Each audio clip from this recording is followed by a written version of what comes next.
Hello guys, स्वागत है आपका Dinesh sir counselling YouTube channel पर। होप सो आप सारे वीडियोस देख रहे हो, नहीं देख रहे हो तो जरूर देख लेना, क्योंकि इससे आप एकदम स्ट्रांग हो जाओगे और आपको ईच एंड एवरी चीजें मालूम होगी इस वीडियो सीरीज जो चल रही है इसके द्वारा। तो चलिए मुद्दे पे आते हैं। मुद्दा ये है कि कौन सा कॉलेज बेस्ट है, हमें कौन से कॉलेज में एडमिशन लेना चाहिए, कौन सा कॉलेज कौन से यूनिवर्सिटी से एफिलेटेड है, कौन सी यूनिवर्सिटी में एडमिशन लेना चाहिए और कॉलेज बेस्ट हो ये कौन से पॉइंट पे निर्धारित होता है, कौन सा बेस्ट होता है। तो मैं आपको बता दूं, कोई भी कॉलेज आप सिलेक्ट कर रहे हो, ओके, उसमें आप 4 साल निकालने वाले हो, आपका करियर बनाने वाले हो, तो कुछ चीजें मैटर करती है। टॉप कॉलेज तो आपको मुंह पे नाम याद है, ओके, बट इन जनरल हम लोग कैसे डिसाइड करते हैं वो मैं आपको बता रहा हूँ। सबसे पहले वो कॉलेज कौन से यूनिवर्सिटी से एफिलेटेड है ये मैटर करता है, क्योंकि वो यूनिवर्सिटी की रैंकिंग क्या है, यूनिवर्सिटी के सिलेबस अपग्रेडेड है कि नहीं, ओके। दूसरा, वो कॉलेज कौन से लोकेशन पे है, उसके आसपास इंडस्ट्रीज है कि नहीं, ओके, कंपनीज है कि नहीं, हमें एक्सपोजर मिलेगा कि नहीं मिलेगा, कॉलेज में कंपनीज आएगी कि नहीं आएगी, वो उस लोकेशन पे डिपेंड करता है।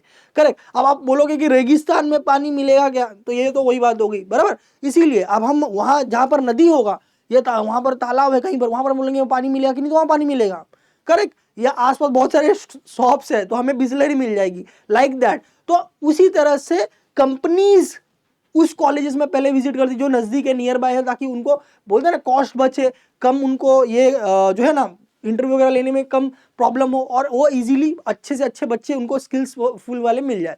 तो लोकेशन मैटर करता है, यूनिवर्सिटी मैटर करती है, ओके, वो यूनिवर्सिटी का लेटेस्ट सिलेबस, उसकी रैंकिंग क्या है ये मैटर करता है। करेक्ट। इसी बेसिस पे हम कॉलेज डिसाइड करते हैं, ठीक है। तो ये हम लोग डिसाइड आज हम लोग देखने वाले कि भाई कौन कौन सा लोकेशन कौन से यूनिवर्सिटी के अंडर में आता है। तो मैं आपको बता दूं गाइस कि सबसे पहले आप याद रखो कि भाई मुंबई, पुणे और Nagpur, okay, these 3 are the best locations for engineering. और ये 3 जगह पे सबसे ज्यादा एक्सपोजर है, खास करके Mumbai and Pune. Mumbai and Pune are the best. आंख बंद करके आप मुंबई और पुणे के टॉप कॉलेज में आप एडमिशन ले सकते हो। रीजन क्या है? रीजन ये है कि भाई आईटी कंपनीज, अगर आप देखोगे इन नंबर में, फैक्ट की हम लोग बात करें तो पूरे इंडिया में बैंगलोर के बाद सबसे ज्यादा आईटी कंपनीज जो आती है वो पुणे में होती है, ओके। सबसे ज्यादा आईटी कंपनीज बैंगलोर के बाद पूरे इंडिया में पुणे में है। करेक्ट। पूरा आईटी हब उसे माना जाता है, ओके, ठीक है। पुणे में बहुत सारी लोकेशन है, जैसे कि हडपसर, हिंजेवाड़ी, जहां पर पूरा आईटी हब है, पूरा आईटी कंपनीज ही कंपनीज है, ओके। तो आईटी बोले तो सीएसआईटी सेक्टर पूरा हो गया, ओके, जो अपन जिसमें हम लोग जाने वाले, सीएसआईटी, एआईडीएस, एमएल, ये सब में ज्यादा एक्सपोजर है, ज्यादा प्लेसमेंट्स है, ओके। क्योंकि पूरी दुनिया अभी सीएसआईटी पे ही डिपेंड है। आप सुबह उठते हो, ओके, मॉर्निंग के मोबाइल लेने से लेकर हर एक बिजनेस आजकल मोबाइल पे आ रही है, वेबसाइट पे आ रही है, तो उनको कोई ना कोई आईटी इंजीनियर्स की रिक्वायरमेंट पड़ती है, ओके। और मैं आपको बता दूं पूरे वर्ल्ड में सबसे कम प्राइस में आईटी इंजीनियर्स इंडिया में मिलते हैं, इंडिया या एशियन कंट्रीज में मिलते हैं, ओके। तो जो कंपनीज होती है उनको क्या होता है, कम प्राइस में अच्छे अच्छे इंजीनियर्स मिल जाते हैं, इसलिए वो इंडिया से आईटी इंजीनियर्स हायर करते हैं, बिकॉज इंडिया की वैल्यू मनी कम है, ओके। यूएस, कनाडा, वहां की वैल्यू मनी ज्यादा है, तो अगर वहां पर कोई इंजीनियर को हायर किए करेंगे तो वहां पर ज्यादा पैसा देना पड़ेगा कंपनीज को। बट अगर इंडिया में हायर करेंगे तो कम पैसे में अच्छे अच्छे इंजीनियर्स मिल जाएंगे। वहां पर एवरेज इंजीनियर्स की सैलरी जो होती है 30 लाख 40 लाख के आसपास होती है, ओके, एवरेज मैंने बोला। और इंडिया में अगर एवरेज आप देखें तो 8 लाख, 10 लाख, 12 लाख होता है एवरेज।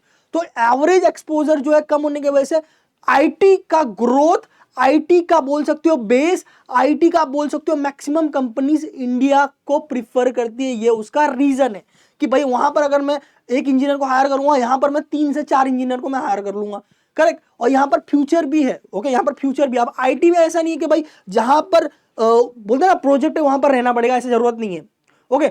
आप आईटी का जो प्रोजेक्ट होता है कहीं से भी हैंडल हो सकता है, कहीं से भी, ओके। प्रोजेक्ट है अमेरिका का बट इंडिया से हैंडल हो सकता है। इसीलिए आपको पता नहीं होगा शायद, तो मैं बता दूं, जैसे पहले क्या होता था कि India is a was agricultural country, अभी भी है ऑफ कोर्स, वैसे ही India is an IT hub, okay. India में पूरा आईटी हब है। उसका रीजन ये है कि भाई इंडिया में बहुत अच्छे अच्छे इंजीनियर्स, स्किलफुल इंजीनियर जो है जो कंपनीज को मिल जाती है, सिलेक्ट जितने भी टॉप कंपनीज है उनका बेस, उनका हेडक्वार्टर्स, उनके ऑफिसेज वगैरह इंडिया में आता है, और वो इंडिया से मैक्सिमम इंजीनियर्स को हायर करते हैं, ओके। तो उसमें भी जैसे मैंने बताया कि बैंगलोर एक लोकेशन है, वैसे ही पुणे एक लोकेशन है जहां पर बैंगलोर के पास सबसे ज्यादा आईटी कंपनीज है। वैसे ही बहुत सारे ऐसे एमएनसीज कंपनी के जो हेड ऑफिसेज होते हैं वो मुंबई में है। क्यों? क्योंकि Mumbai is a financial capital of India. Correct, Mumbai से फाइनेंशियल कैपिटल ऑफ इंडिया, तो सारे एमएनसीज के हेड ऑफिसेस जो होते हैं कहां पर होते हैं, मुंबई में होते हैं।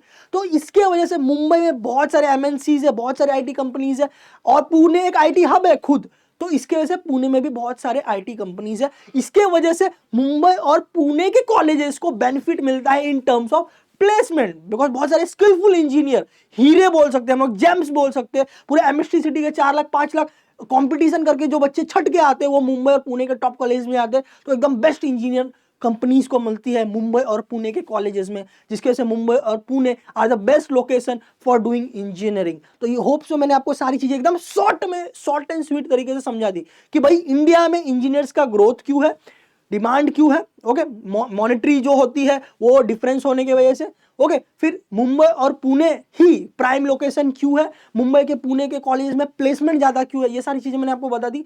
अब हम लोग देखते हैं कौन से लोकेशन पे कौन सा यूनिवर्सिटी आता है। जैसे मैंने आपको बताया मुंबई और पुणे पे पहले बात कर लेते हैं, ओके। तो यहाँ पर देखिए मुंबई यूनिवर्सिटी काफी पुरानी यूनिवर्सिटी है, ओके। इसका फाउंडेशन बहुत पहले किया गया था, जब अंग्रेज वगैरह थे तब से मुंबई यूनिवर्सिटी का जो फाउंडेशन किया गया है। तो ये पुरानी यूनिवर्सिटी है और इनके सिलेबस रेगुलर अपडेट होते रहते हैं। मैं आपको बता दूं कि फर्स्ट ईयर इंजीनियरिंग का सिलेबस लास्ट ईयर ही अपग्रेड हुआ है, ओके। और आईटी का स्कोप क्यों है मैंने वो भी आपको एक्सप्लेन कर दिया। तो ये भी आपके माइंड में नहीं आना चाहिए कि मैं कौन सा ब्रांच सिलेक्ट करूं, वैसे ब्रांच के ऊपर अलग से वीडियो भी आने वाला है। तो मुंबई बहुत पुरानी यूनिवर्सिटी है, सिलेबस लास्ट ईयर अपग्रेड किया गया है, that is the best location. अब मुंबई में मुंबई सिटी, मुंबई सबर्बन, रत्नागिरी, रायगढ़, पालघर, सिंधुदुर्ग, ठाणे, ये सारे डिस्ट्रिक्ट के कॉलेजेस जो होंगे वो मुंबई यूनिवर्सिटी के अंडर में आएंगे, उसके अंदर मुंबई यूनिवर्सिटी का सिलेबस चलेगा। हो सकता है उसमें ऑटोनोमस हो, नॉन ऑटोनोमस हो, बट सिलेबस वो ये फॉलो करेंगे।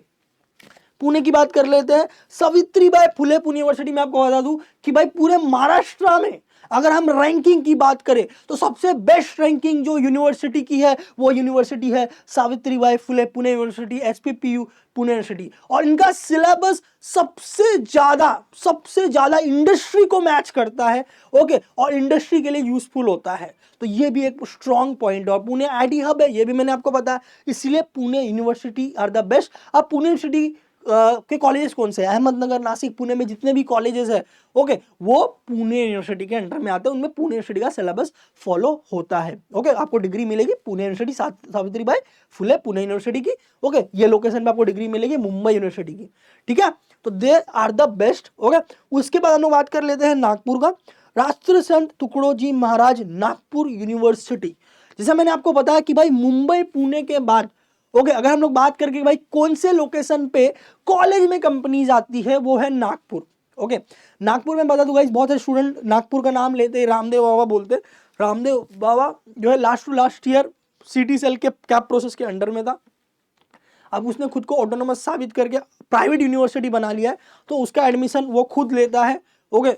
डायरेक्ट कॉलेज में उनका खुद का एंट्रेंस एग्जाम वगैरह है, सीट उन्होंने बहुत ज़्यादा बढ़ा लिया है, ये सब चीज़ें हैं, तो वो आप खुद देख लेना। उसके अलावा जो भी कॉलेजेस है, सेंट विंसेंट पलौटी है, गवर्नमेंट कॉलेज ऑफ नागपुर है, ओके, और जो दूसरे प्रियदर्शनी कॉलेजेस है, ओके, और भी जो कॉलेजेस हैं वहाँ पर, ओके, वो कॉलेजेस नागपुर यूनिवर्सिटी के अंदर में आते हैं। ये मैं नागपुर की बात कर रहा था। उसके अलावा भंडारा, गोंडिया और वर्धा, ये भी कॉलेजेस जो होंगे नागपुर के अंदर के, बट ये चारों लोकेशन में भी मैं नागपुर को प्रीफर करूंगा, ओके। और ये लोकेशन में मैं पुणे को प्रीफर करूंगा। मुंबई के पूरे लोकेशन में मैं मुंबई सिटी, मुंबई सबर्बन और थाने को मैं प्रीफर करूंगा, ओके, क्योंकि ये these are the prime locations, okay, ठीक है, जहां पर कॉलेजेस बेस्ट है, कंपनीज आती है, कॉलेज में प्लेसमेंट होता है, ऑन पेपर सब रिकॉर्ड है उनके पास, ओके, और एक्चुअली में होता है। नहीं तो बहुत जगह पे क्या होता है, दिखावा कुछ और होता कुछ और, ऐसा होता है।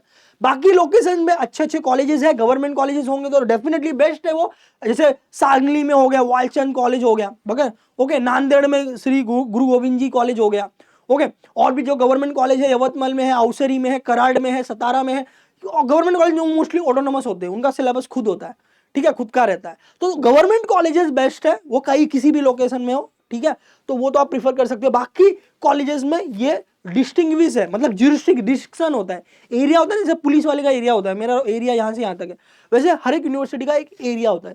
तो अब हाँ, मुंबई, पुणे, नागपुर मैंने बोला। उसके बाद नागपुर के इक्विवेलेंट में आता है बाटू आई थिंक इसमें नहीं है, ये लिस्ट में बाटू नहीं है।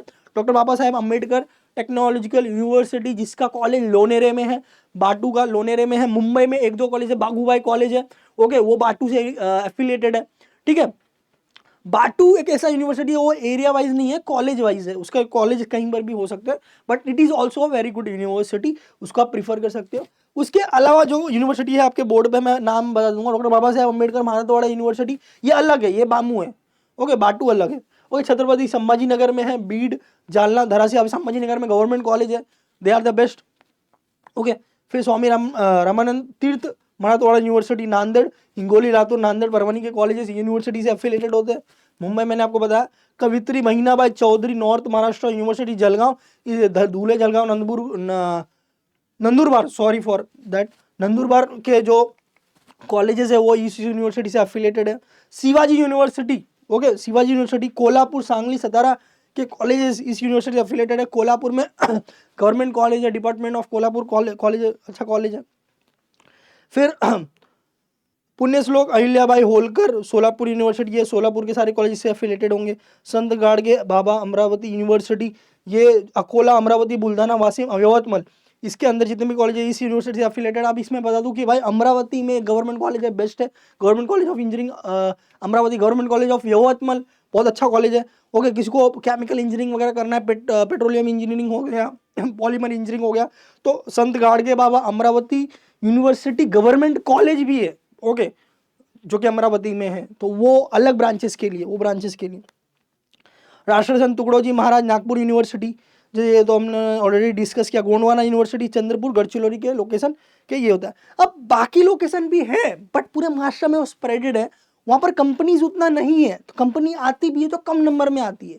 मुंबई, पुणे, नागपुर में, या मुंबई पुणे स्पेसिफिकली मैं बोलूँ, मुंबई पुणे में बहुत सारे कॉलेजेस में, एवरेज कॉलेज में भी अच्छी अच्छी कंपनीज आती है, ब्रांडेड कंपनीज आती है, ओके, ठीक है, तो ये मैटर करता है। अब इसके अलावा भी कुछ यूनिवर्सिटी है, कुछ गिने चुने कॉलेज है, मैं बता देता हूँ, जैसे आईसीटी खुद का ऑटोनॉमस है, उसका खुद का सिलेबस, सब कुछ खुद रहता है, करेक्ट। फिर एसएनडीटी यूनिवर्सिटी है, उषा मित्तल जो गर्ल्स कॉलेज है, बेस्ट कॉलेज है, टॉप 15 कॉलेजेस में महाराष्ट्र में आता है, टॉप 10 कॉलेजेस मुंबई में आता है, उषा मित्तल गर्ल्स के लिए बेस्ट है, टॉप कंपनीज उसमें आती है, सेंटा क्रूज में है मुंबई में, तो वो उसका खुद का यूनिवर्सिटी है, एसएनडीटी वुमेन्स यूनिवर्सिटी, करेक्ट, ऐसा है। अब ये सारी मैंने गवर्नमेंट यूनिवर्सिटीज की बात, ये सारी गवर्नमेंट यूनिवर्सिटी है, और जो गवर्नमेंट कॉलेजेस है, जो सिटी सेल के प्रोसेस के अंदर में, ये सब है।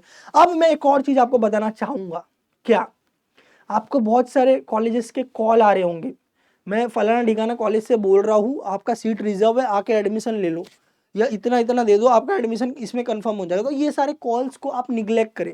बहुत सारे प्राइवेट डीम यूनिवर्सिटीज होती है, ओके, जिनके फीस बहुत ज़्यादा है नॉर्मल कॉलेजेस के मुकाबले, जैसे 1.5 लाख एवरेज फीस है इधर के कॉलेजेस में, तो प्राइवेट डीम में वो 3.5 लाख 4 लाख एक साल का है, तो प्राइवेट डीम यूनिवर्सिटी है, उसमें कितना भी स्कोर रहेगा एडमिशन हो जाएगा, बराबर।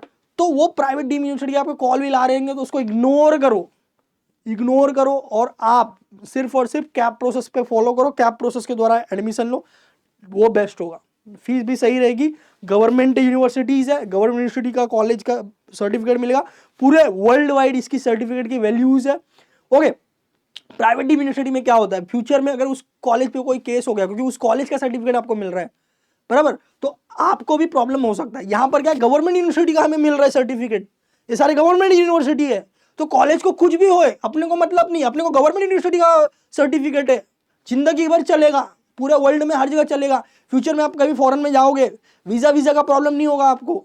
नहीं तो क्या होता है, प्राइवेट यूनिवर्सिटी से सर्टिफिकेट लेते हैं अपन, तो फ्यूचर में वीजा वगैरह में प्रॉब्लम होता है। अगर आप फॉरेन डेस्टिनेशन पे जॉब कर रहे हो, तो कभी कभी अगर आपको लगा फ्यूचर में भाई 5-6 साल के बाद ऑस्ट्रेलिया में जॉब करना है, कनाडा में करना है, ओके, तो आपको कोई प्रॉब्लम नहीं आएगा, गवर्नमेंट यूनिवर्सिटी के सर्टिफिकेट्स है तो। समझ आ रहा है आपको, समझ आ रहा है, मैं आपको एक्सप्लेन करना चाहूंगा। फॉर एग्जाम्पल ठाकुर कॉलेज हो गया, ठाकुर साहनी कॉलेज हो गया, they are the top colleges, Mumbai university से एफिलेटेड है, तो उनका एलसी आपको मिलने वाला है। बट जो सर्टिफिकेट मिलेगा इंजीनियरिंग, बैचलर ऑफ इंजीनियरिंग का या बैचलर ऑफ टेक्नोलॉजी का, वो मुंबई यूनिवर्सिटी का आपको मिलेगा। तो सर्टिफिकेट आपको मुंबई यूनिवर्सिटी का है, समझ में आ रहा है, गवर्नमेंट यूनिवर्सिटी का मिल गया। वेरएस कोई XYZ कॉलेज है, बराबर, वो खुद को खुद का यूनिवर्सिटी बोलता है, XYZ कॉलेज, XYZ यूनिवर्सिटी है, अपन प्राइवेट डीम यूनिवर्सिटी है, ऐसा है। तो क्या हो जाएगा, फ्यूचर में कुछ प्रॉब्लम हुआ, फॉरेन में आप जॉब करना चाहते हो तो इशू हो सकता है। इंडिया में तो इशू नहीं होगा, बट फॉरेन में हो सकता है, ओके। दूसरी बात क्या हो जाती है, ये गवर्नमेंट यूनिवर्सिटी, तो इसमें जो भी कॉलेजेस आएंगे they are the AICTE approved, DT approved, AICTE approved हो गया, DT अप्रूव्ड हो गया, NAAC से उसकी एक्रेडिटेशन होंगी और सारे नॉर्म्स क्लियर होंगे। तो कोई आपको टेंशन लेने की जरूरत नहीं भाई ये कॉलेज इस यूनिवर्सिटी में है तो मैं लूँ नहीं लूँ, इसका सर्टिफिकेट वैलिड है नहीं वैलिड है। अगर वो गवर्नमेंट यूनिवर्सिटी के अंडर में आता है वो कॉलेज, तो आप आंख बंद कर एडमिशन ले सकते हो, क्योंकि वो DT अप्रूव्ड होगा, okay, director of technical education Maharashtra, वो AICTE अप्रूव्ड होगा, all India council of technical education, okay, फिर उसका NAAC एक्रेडिटेशन होगी, एक्रेडिटेशन मतलब रेटिंग होती है A+, B+, A1, B1 ऐसा।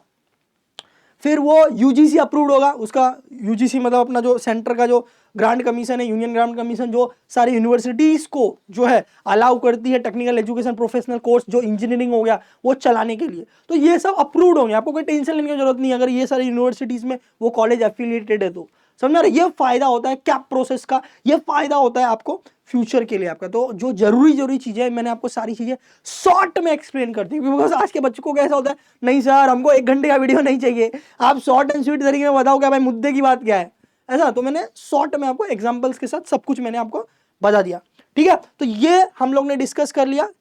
तो याद रखो, जैसे अगेन कॉलेज, जैसे मैंने आपको बताया लोकेशन मैटर करता है, लोकेशन के आसपास IT कंपनीज हब वगैरह है कि नहीं, ओके, उसकी यूनिवर्सिटी की एक्रेडिटेशन क्या है, यूनिवर्सिटी की रैंकिंग क्या है, कौन सा यूनिवर्सिटी बेस्ट है, सिलेबस उसका अपग्रेडेड है कि नहीं। तो ये सारी चीजें मैटर करती है कॉलेज सेलेक्ट करने के लिए, ठीक है। और इसी के बेसिस पे क्या होता है, बच्चे कॉलेज सिलेक्ट करते हैं। बट आजकल उल्टा हो गया है, आजकल बच्चे ये सब नहीं देखते भाई ही टॉप 5 टॉप 10 कॉलेज क्या है, वो भी सही है, वो भी सही है आपको, आप टॉप 10 कॉलेज जो है टॉप 10 क्यों बना, क्योंकि ये सारी चीजें हैं उनके पास, तभी तो वो टॉप 10 में आया, बराबर। तो वो भी सही है, बट ट्रेडिशनल मेथड क्या है वो मैंने आपको बताया, ठीक है। होप सो सारे डॉक्यूमेंट आपने रेडी नहीं किए, डॉक्यूमेंट रेडी कर लो, डॉक्यूमेंटेशन का वीडियो देख लो क्या क्या चाहिए, कास्ट है तो क्या चाहिए, ओपन है तो क्या चाहिए, और आप जल्दी से जल्दी डॉक्यूमेंटेशन रेडी कर लो, बिकॉज उसमें टाइम लगता है। डोमिसाइल बनाने में 1 महीना लग जाता है, कास्ट सर्टिफिकेट बनाने में 1 महीना लग जाता है, और अपने को जून में सब चाहिए, 15-20 जून तक अपने को सब डॉक्यूमेंट रेडी चाहिए, रिसिप्ट नहीं चलेगा। इस बार बहुत सारे सर्कुलर निकाले गए हैं वो स्टेट सिटी सेल के द्वारा, जिसमें हर बार यही स्टेट किया गया है कि भाई रिसिप्ट नहीं चलेगा, लास्ट ईयर जो चल गया, इस साल नहीं चलेगा, हमें ओरिजिनल चाहिए वेरिफिकेशन के टाइम पे, तभी आप उस चीज का यूटिलाइज कर पाओगे। अगर ओरिजिनल नहीं है तो आप एज अ ओपन जाओ, एज अ ओपन मतलब कास्ट सर्टिफिकेट नहीं है, TWS या इनकम सर्टिफिकेट नहीं है, तो आप एज अ ओपन जाओ, बराबर। आप वो चीज रिसिप्ट का यूज नहीं कर सकते, पहले रिसिप्ट का यूज होता था, चलता था, ठीक है। और कौन से टॉपिक पे आपको वीडियो चाहिए जल्दी जल्दी कमेंट में लिख दीजिए, कैसा लगा वीडियो, मैंने क्या बताया यूजफुल आपको समझ में नहीं आया उसका फीडबैक दीजिए, ओके। और कौन से टॉपिक पे चाहिए वो तो आपको बताना है, लाइक भी करना है, फ्रेंड्स को भी ये चीजें समझानी है, ठीक है। तो मिलते हैं अगले वीडियो में गाइस, ऑल द बेस्ट।